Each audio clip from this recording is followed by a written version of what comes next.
Hi hello ವೀಕ್ಷಕರೇ, welcome to simple Bhagya kitchen.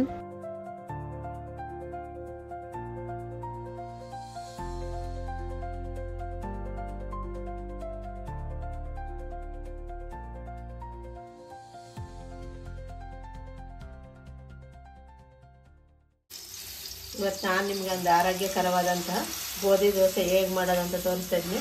ಚಿಕ್ಕವರಿಂದ ಹಿಡಿದು ದೊಡ್ಡವರಿಗೂ ಆರೋಗ್ಯಕರವಾದಂಥ food ಅಂತಲೇ ಹೇಳ್ಬೋದು. ಇದು ಕುತ್ಕೊಂಡು ತಿನ್ನುವಂಥ ದೋಸೆ ತುಂಬ ಚೆನ್ನಾಗಿರುತ್ತೆ, ಟೇಸ್ಟಿಯಾಗಿರುತ್ತೆ, ರುಚಿಯಾಗಿರುತ್ತೆ ಮತ್ತು ಮಾಡೋದಕ್ಕೂ ಅಷ್ಟೇ ಈಸಿಯಾಗಿರುತ್ತೆ. ಆ ಥರ ದೋಸೆ ಹೇಗೆ ಮಾಡೋದಂತ ತೋರಿಸ್ತೀನಿ, ನೋಡೋಣ ಬನ್ನಿ. ಒಂದು ಪಾತ್ರೆ ತಗೊಂಡಿದ್ದೀನಿ. ಪಾತ್ರೆಗೆ ನಾನು ಗೋಧಿ ಹಿಟ್ಟು ಆಲ್ರೆಡಿ ಜೇಡಿ ಮಾಡಿ ಹಿಡಿದಿಟ್ಟಿದ್ದೀನಿ. ಆ ಜೇಡಿ ಮಾಡಿ ಹಿಡಿದಿಟ್ಟಂಥ ಗೋಧಿ ಹಿಟ್ಟು ಹಾಕ್ತಾಯಿದ್ದೀನಿ ನೋಡಿ. ನಿಮಗೆ ಎಷ್ಟು ದೋಸೆ ಬೇಕೋ ಅಷ್ಟು ದೋಸೆಗೆ ಗೋಧಿ ಹಿಟ್ಟು ಹಾಕ್ಕೊಳ್ಳಿ. ನಾನಿವತ್ತು ಒಂದು 10 ರಿಂದ 15 ದೋಸೆಗೆ ಗೋಧಿ ಹಿಟ್ಟು ಹಾಕ್ತಾಯಿದ್ದೀನಿ. ನೀರು ನೋಡ್ಕೊಂಡು ಹಾಕ್ಕೊಳ್ಳಿ, ಒಂದೇ ಸರಿ ಜಾಸ್ತಿ ಹಾಕ್ಕೊಳ್ಳಿ. ಕಲಿಸ್ತಾ ನೀರು ಎಷ್ಟು ಬೇಕೋ ಅಷ್ಟು ನೋಡ್ಕೊಂಡು ನೀರು ಹಾಕ್ಕೊಳ್ಳಿ. ಒಂದು ಸ್ಪೂನ್ ಸಹಾಯದಿಂದಲೋ ಇಲ್ಲಾಂದರೆ ಹ್ಯಾಂಡ್ ವಿಸ್ಕರಿಂದಲೋ ಇಲ್ಲ ಕೈಯಲ್ಲೇ ನಿಮ್ಗೆ ಯಾವ್ದು ಈಸಿ ಆಗುತ್ತೋ ಅದರಲ್ಲಿ ಮಾಡ್ಕೊಳ್ಳಿ. ನಾನು ಇವತ್ತು ಹ್ಯಾಂಡ್ ವಿಸ್ಕರ್ ಯೂಸ್ ಮಾಡಿ ಗೋಧಿ ಹಿಟ್ಟು ಕಲಿಸ್ತಾ ಇದ್ದೀನಿ. ಇದು ನೀಟಾಗಿ ನೋಡಿ, ಇನ್ನೂ ನೀರು ಬೇಕಾಗುತ್ತೆ. ಕಲಿಸ್ತಾ ಹಾಕ್ಕೊಳ್ಳಿ. ಹೇಳಿದ್ದೀನಲ್ಲ ನಾನು, ಕಲಿಸ್ತಾ ನೀರು ಹಾಕ್ಕೊಳ್ಳಿ. ಒಂದೇ ಸರಿ ನೀರು ಹಾಕೋಬಿಟ್ರೆ ಇಲ್ಲ ತೆಳ್ಳಗಾಗ್ಬಿಡ್ತೈತೆ ಇಲ್ಲ ಗಟ್ಟಿ ಆಗ್ಬಿಡ್ತೈತೆ.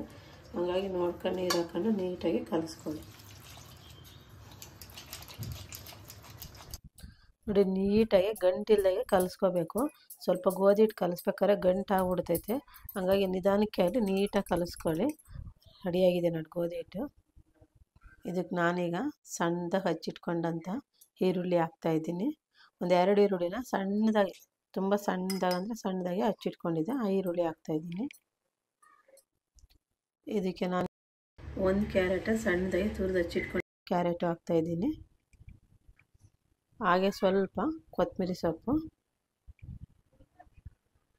ಒಂದು ಅರ್ಧ ಟೀ ಸ್ಪೂನಷ್ಟು ಕಾಳು ಮೆಣಸಿನ ಪೌಡ್ರು, ಮನೆಯಲ್ಲೇ ಪೌಡ್ರ್ ಮಾಡ್ಕೊಂಡಿದ್ದೆ, ಪೌಡ್ರ್ ಹಾಕ್ತಾಯಿದ್ದೀನಿ. ಹಸಿಮೆಣ್ಸಿಕಾಯನ್ನು ಹಾಕಿಲ್ಲ ನಾನು ಇವತ್ತು, ಮಕ್ಕಳು ತಿಂತಾರೆ ದೋಸೆನ, ಅದಕ್ಕೋಸ್ಕರ ನಿಮಗೆ ಬೇಕಿದ್ರೆ ಸ್ವಲ್ಪ 1-2 ಹಸಿಮೆಣ್ಸಿಕಾಯಿ ಹಾಕ್ಕೊಳ್ಳಿ. ಒಂದು ಅರ್ಧ ಟೀ ಸ್ಪೂನಷ್ಟು ಜೀರಿಗೆ, ಹಾಗೆಯೇ ರುಚಿಗೆ ಎಷ್ಟು ಬೇಕೋ ಅಷ್ಟು ಉಪ್ಪು ಹಾಕೋಣ. ಉಪ್ಪು ಹಾಕಿ ನೀಟಾಗಿ ಮಿಕ್ಸ್ ಮಾಡೋಣ. ನೀಟಾಗಿ ಎಲ್ಲ ಮಿಕ್ಸ್ ಮಾಡೋಣ. ಎಲ್ಲ ಹಾಕಿದ್ಮೇಲೆ ಅದೆಲ್ಲ ಹಿಟ್ಟಿನ ಜೊತೆ ಮಿಕ್ಸ್ ಆಗಬೇಕು. ಆ ರೀತಿ ನೀಟಾಗಿ ಮಿಕ್ಸ್ ಮಾಡೋಣ. ಸ್ವಲ್ಪ ಗಟ್ಟಿ ಐತೆ, ಸ್ವಲ್ಪ ನೀರು ಹಾಕ್ಕೊಳ್ತೀನಿ. ನೋಡ್ಕೊಂಡು ನೀರು ಹಾಕ್ಕೊಳ್ಳಿ. ಇದಕ್ಕೆ ಜಾಸ್ತಿ ಗಟ್ಟಿನೂ ಇರಬಾರ್ದು ಮತ್ತು ಜಾಸ್ತಿ ತೆಳುವೂ ಇರಬಾರ್ದು. ದೋಸೆ ಹಿಟ್ಟಿಗಿಂತ ಸ್ವಲ್ಪ ಗಟ್ಟಿ ಇರಬೇಕು. ಹಾಗಾಗಿ ನೀಟಾಗಿ ನೋಡ್ಕೊಂಡು ನೀರು ಹಾಕ್ಕೊಳ್ಳಿ. ರೆಡಿಯಾಗಿದೆ. ಒಂದು 10 ನಿಮಿಷ ಪ್ಲೇಟ್ ಮುಚ್ಚಿ ನೆನೆಯಕ್ಕೆ ಬಿಡೋಣ. ಇದನ್ನು ಅಷ್ಟೊತ್ತಿಗೆ ಒಂದು ಚಟ್ನಿ ಮಾಡೋದು ತೋರಿಸ್ತೀನಿ ನಾನು. ದೋಸೆಗೆ ಇವತ್ತೊಂದು ಟೊಮೆಟೊ ಚಟ್ನಿ ಹೇಗೆ ಮಾಡೋದಂತ ಚಟ್ನಿ ಮಾಡೋದಕ್ಕೆ ಒಂದು ಬಾಂಡೆ ಇಟ್ಟಿದ್ದೀನಿ. 1 ಸ್ಪೂನ್ ಆಗೋವಷ್ಟು ಎಣ್ಣೆ ಹಾಕ್ತಾಯಿದ್ದೀನಿ ನೋಡಿ. ಎಣ್ಣೆ ಬಿಸಿಯಾಗಿದೆ. ನಾನಿವತ್ತು ಒಂದು 6 ರಿಂದ 7 ಟೊಮೆಟೊನ, 1 ಟೊಮೆಟೊ 2 ಭಾಗ ಮಾಡಿ ಹಚ್ಚಿಟ್ಕೊಂಡಿದ್ದು, ಅದನ್ನು ಹಾಕ್ತಾಯಿದ್ದೀನಿ ನೋಡಿ.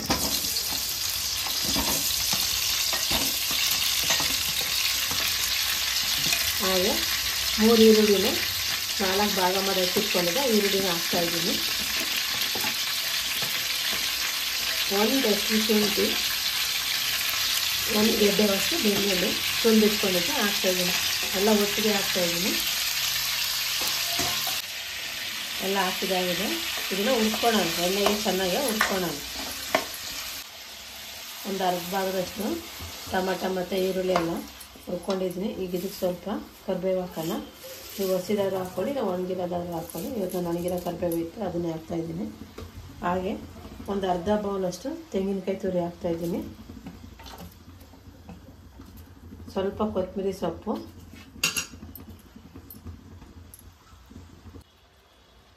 ಒಂದು ಟೀ ಸ್ಪೂನಷ್ಟು ಜೀರಿಗೆ ಎಲ್ಲ ಹಾಕಿದ್ದೆ.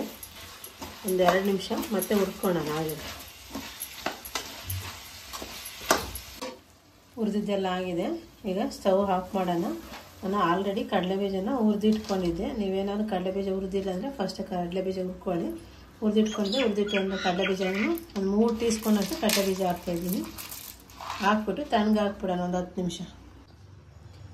ಎಲ್ಲ ಹುರ್ಕೊಳ್ಳೋಣ. ಅಷ್ಟೊತ್ತಿಗೆ ಹಿಟ್ಟು ನೆಂದಿದೆ ನೋಡಿ. ಒಂದು 10 ನಿಮಿಷ ಆಗಿದೆ. ಹಿಟ್ಟೆಲ್ಲ ನೀಟಾಗಿ ನೆಂದಿದೆ. ಇದನ್ನು ಮತ್ತೆ ಒಂದ್ಸರಿ ಚೌಟ್ ಸಹಾಯದಿಂದ ಮಿಕ್ಸ್ ಮಾಡೋಣ. ನೀಟಾಗಿ ಮಿಕ್ಸ್ ಮಾಡಿ ಈಗ ದೋಸೆ ಹೇಗೆ ಮಾಡೋದಂತ ನೋಡೋಣ ಬನ್ನಿ. ದೋಸೆ ಮಾಡೋದಕ್ಕೆ ನಾನು ದೋಸೆ ಪ್ಯಾನ್ ಇಟ್ಟಿದ್ದೀನಿ. ಪ್ಯಾನ್ ಬಿಸಿ ಆಗಲಿ. ಸ್ವಲ್ಪ ನೀರು ಹಾಕೋಣ. ನಾನು ಇವತ್ತು ಅಂಚಿಗೆ ಎಣ್ಣೆ ಹಾಕಲ್ಲ, ನೀರು ಹಾಕ್ತಾಯಿದ್ದೀನಿ. ಹಾಗಾಗಿ ಪ್ಯಾನ್ ಬಿಸಿಯಾಗಿರ್ತೀನಿ ನೋಡಿ, ಸ್ವಲ್ಪ ನೀರು ಹಾಕೋಣ.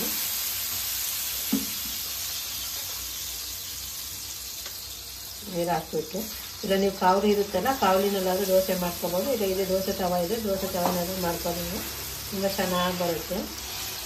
ಎಲ್ಲ ನೀಟಾಗಿ ಸ್ವಲ್ಪ ದಪ್ಪ ಇದೆ, ತೀರ ತೆಳ್ಳು ಮಾಡೋಕ್ಕೆ ಹೋಗಬೇಡಿ, ಸ್ವಲ್ಪ ದಪ್ಪ ಇಲ್ಲಿ.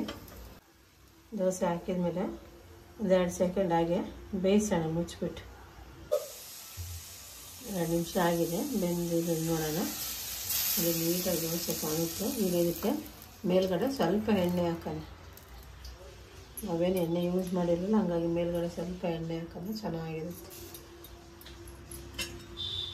ಈಗ ನಿಧಾನಕ್ಕೆ ದೋಸೆ ಎಷ್ಟು ನೀಟಾಗಿ ಬೆಂದಿದೆ ಬಿಡುತ್ತೆ. ಎಲ್ಲ ಕಡೆ ನೀಟಾಗಿ ಬಿಡಿಸ್ಕೊಂಡು ಬರೋಣ. ಎಲ್ಲ ಕಡೆ ನೀಟಾಗಿ ಬಿಟ್ಟಿದೆ ನೋಡಿ, ಎಷ್ಟು ಒಂಚೂರು ತಳ ಏನು ಹಿಡಿಯೋದಿಲ್ಲ, ಅಷ್ಟು ಚೆನ್ನಾಗಿರುತ್ತೆ. 2 ಸೈಡು ಬೇಯಿಸೋಣ ನೋಡಿ. 2 ಸೈಡು ನೀಟಾಗಿ ದೋಸೆ ಬೆಂದಿದೆ, ಎಷ್ಟು ಚೆನ್ನಾಗಿ ಕಾಣಿಸುತ್ತೆ ನೋಡಿ. ಇವಾಗ ಇದನ್ನು ನಾನು ಸರ್ವ್ ಮಾಡ್ತಾಯಿದ್ದೀನಿ. 10 ನಿಮಿಷ ಆಗಿದೆ, ಎಲ್ಲ ತಣ್ಣಗಾಗಿದೆ ನೋಡಿ. ಈಗ ಇದನ್ನು ನಾನು ಒಂದು ಮಿಕ್ಸಿ ಜಾರ್ ತಗೊಂಡಿದ್ದೀನಿ, ಮಿಕ್ಸಿ ಜಾರ್ಗೆ ಹಾಕ್ಕೊತಾ ಇದ್ದೀನಿ ನೋಡಿ. ಇವತ್ತು ನಾನು ಹಸಿಮೆಣ್ಸಿಕಾಯಿ ಏನೂ ಬಳಸಿಲ್ಲ, ಒಣಮೆಣ್ಸಿಕಾಯಿ ಹಸಿಮೆಣ್ಸಿಕಾಯಿ ಏನೂ ಬಳಸಿಲ್ಲ. ಹಾಗಾಗಿ 1 ಸ್ಪೂನಷ್ಟು ನಿಮಗೆ ಖಾರ ಎಷ್ಟು ಬೇಕಷ್ಟು ಅಚ್ಚ ಖಾರದ ಪುಡಿನಾದ್ರು ಹಾಕ್ಕೊಳ್ಳಿ, ಇಲ್ಲ ಹಸಿಮೆಣ್ಸಿಕಾಯಿ ಹಾಕ್ಕೊಳ್ಳಿ, ಇಲ್ಲ ಒಣಗಿದ ಮೆಣ್ಸಿಕಾಯಿ ಹಾಕ್ಕೊಳ್ಳಿ. ನಿಮ್ಗೆ ಯಾವ್ದು ಬೇಕೋ ಅದು ಹಾಕ್ಕೊಳ್ಳಿ. ಇವತ್ತು ನಾನು ಖಾರದ ಪುಡಿ ಹಾಕ್ತಾಯಿದ್ದೀನಿ. ಈಗ ರುಬ್ಕೊಂಡು ಬರೋಣ. ರುಬ್ಬಿರುವಂಥ ಚಟ್ನಿ ರೆಡಿಯಾಗಿದೆ ನೋಡಿ, ಎಷ್ಟು ಚೆನ್ನಾಗಿದೆ ಅಂತ. ನೋಡೋದಕ್ಕಷ್ಟು ಕಲರ್ಫುಲ್ಲಾಗಿರುತ್ತೆ, ಟೇಸ್ಟಿಯಾಗಿರುತ್ತೆ. ಕಡಲೆಬೀಜ ತೆಂಗಿನಕಾಯಿ ಎಲ್ಲ ಹಾಕಿರೋದ್ರಿಂದ. ಈಗ ಇದಕ್ಕೊಂದು ಒಗ್ಗರಣೆ ಕೊಟ್ಟರೆ ಟೊಮೆಟೊ ಚಟ್ನಿ ರೆಡಿ ಆಗುತ್ತೆ. ಎಣ್ಣೆ ಹಾಕಿದ್ದೆ, 1 ಟೀ ಸ್ಪೂನಷ್ಟು ಎಣ್ಣೆ ಹಾಕಿದೆ. ಎಣ್ಣೆ ಬಿಸಿಯಾಗಿದೆ. ಇದಕ್ಕೆ ನಾನು ಒಂದು ಅರ್ಧ ಟೀ ಸ್ಪೂನಷ್ಟು ಸಾಸಿವೆ ಹಾಕ್ತಾಯಿದ್ದೀನಿ. ಸಾಸಿವೆ ಸ್ವಲ್ಪ ಚಟಪಟ ಅಂದರೆ ಚೆನ್ನಾಗಿರುತ್ತೆ. ಚಟ್ನಿನ ಕುದಿಸ್ತಾ ಇಲ್ಲ, ಎಲ್ಲ ಹುರಿದು ಮಾಡಿದ್ದೀನಲ್ಲ, ಹಂಗಾಗಿ ಚಟ್ನಿನ ಕುದಿಸ್ತಾ ಇಲ್ಲ. ಒಗ್ಗರಣೆ ಸಾಸಿವೆ ಮಾತ್ರ ಚಟಪಟ ಅಂದರೆ ಸಾಕಾಗುತ್ತೆ. ಸಾಸಿವೆ ಹಾಕಿದೆ. ಇದಕ್ಕೆ ನಾನು 1 ಗೆಡ್ಡೆಯಷ್ಟು ಈರುಳ್ಳಿನ ಸಣ್ಣದಾಗಿ ಹಚ್ಚಿಟ್ಕೊಂಡಿದ್ದೆ, ಈರುಳ್ಳಿ ಹಾಕ್ತಾಯಿದ್ದೀನಿ. 1-2 ಒಣಮೆಣ್ಸಿಕಾಯಿನ ಕಟ್ ಮಾಡಿ ಇಟ್ಕೊಂಡಿದ್ದೆ, ಒಣಮೆಣ್ಸಿಕಾಯಿನ ಹಾಕ್ತಾಯಿದ್ದೀನಿ. ಹಾಗೆ ಸ್ವಲ್ಪ ಕರಿಬೇವು ಹಾಕೋಣ. ಹಾಕ್ಬಿಟ್ಟು ಎಲ್ಲ 1-2 ನಿಮಿಷ ಬಿಸಿಯಾಗಿ 1-2 ನಿಮಿಷ ಚೆನ್ನಾಗಿ ಎಣ್ಣೆಗೆ ಈರುಳ್ಳಿ ಮತ್ತು ಒಣಮೆಣ್ಸಿಕಾಯಿ ಕರಿಬೇವು ಅದೆಲ್ಲ ಹಸಿ ವಾಸನೆ ಎಲ್ಲ ಬಿಟ್ಕೊಂಡು ತುಂಬ ಚೆನ್ನಾಗಿರುತ್ತೆ. ಒಗ್ಗರಣೆ ಈ ಥರ ಮಾಡಿ ಚಟ್ನಿ ಕೊಟ್ಟು ತುಂಬ ಟೇಸ್ಟ್ ಬರುತ್ತೆ ಚಟ್ನಿನಲ್ಲಿ. 2 ನಿಮಿಷ ಚೆನ್ನಾಗಿ ಫ್ರೈ ಆಗಿದೆ. ಈಗ ಸ್ಟವ್ ಆಫ್ ಮಾಡೋಣ.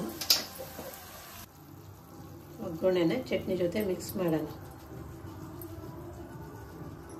ದೋಸೆನೂ ಚಟ್ನಿ ತಿಂತಾಯಿದ್ರೆ ಇನ್ನೂ ಒಂದು ದೋಸೆ ಜಾಸ್ತಿನೇ ತಿನ್ಬೇಕು ಅನ್ನಿಸ್ತು. ನೋಡಿದ್ರಲ್ಲ ವೀಕ್ಷಕರು, ಇವತ್ತು ನಾನು ಯಾವ ರೀತಿ ಮೃದುವಾದ ಗೋಧಿ ದೋಸೆ ಮಾಡಿದೆ ಅಂತ. ನೀವು ಇದೇ ರೀತಿ ಒಮ್ಮೆ ಟ್ರೈ ಮಾಡಿ.